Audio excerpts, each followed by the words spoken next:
आज Doubtnut app download करें।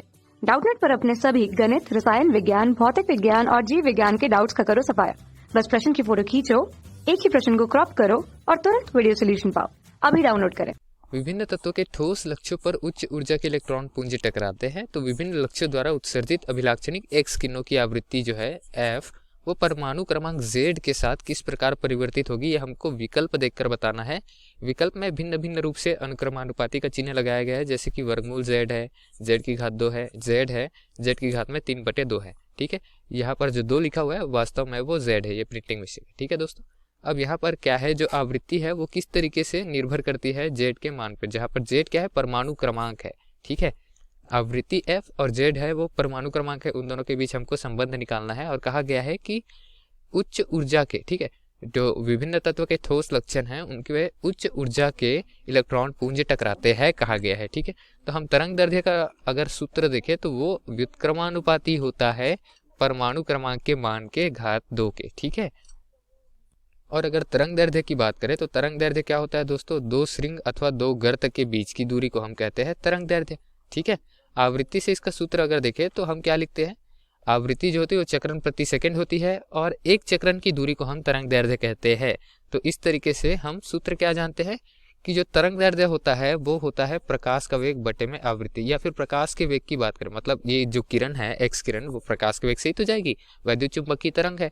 तो एक्स किरण की अगर वेग की बात करें तो उसको हम लिखते हैं सी से। ठीक है, और ये क्या होता है, तरंग दैर्ध्य गुना में आवृत्ति। आवृत्ति को न्यू से प्रदर्शित करें चाहे एफ से प्रदर्शित करें, एक ही बात है। प्रश्न में एफ दिया है तो एफ से प्रदर्शित कर लेते हैं।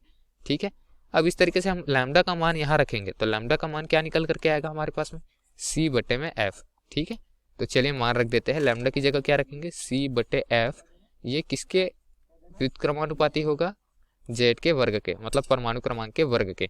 ठीक है, अब यहाँ पर नियत चीजें क्या है, प्रकाश का वेग, तो प्रकाश के वेग को हम हटा दे अगर, ठीक है, ये सी को हटा दे तो क्या लिख सकते हैं कि जो एफ है वो अनुक्रमानुपाती हो जाएगी जेड के घात 2 के। ठीक है, यही लिख सकते हैं ना, हमने पलट दिया और ये नियत चीजें जो है हटा दी। प्रकाश का वेग जो है या फिर एक्स किरणों का या वैद्युत चुंबकीय किरणों का जो वेग है वो परिवर्तित होने वाला है क्या, नहीं, परिवर्तित नहीं होने वाला है। तो नियत है, नियत है तो हर जाएगा अनुक्रमानुपाती का चिन्ह पे।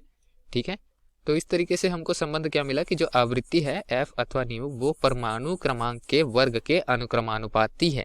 मतलब परमाणु क्रमांक के वर्ग का मान अगर बढ़ाऊं तो आवृत्ति बढ़ेगी, मान घटाऊं तो आवृत्ति घट जाएगी। ठीक है, इस तरीके से। अब सही विकल्प हम देख लेते हैं, तो विकल्प में विकल्प क्रमांक बी में दिया है कि जो आवृत्ति है वो परमाणु क्रमांक के वर्ग के अनुक्रमानुपाती है, जो कि दिए गए प्रश्न के लिए सही उत्तर है दोस्तों। धन्यवाद। कक्षा 6वीं से 12वीं से लेकर नीट, IIT, JEE वो एडवांस के लेवल तक 1 करोड़ से ज्यादा छात्रों का भरोसा। आज ही डाउनलोड करें डाउटनेट ऐप या व्हाट्सएप करें अपने सारे डाउट्स 8400 400 400 पर।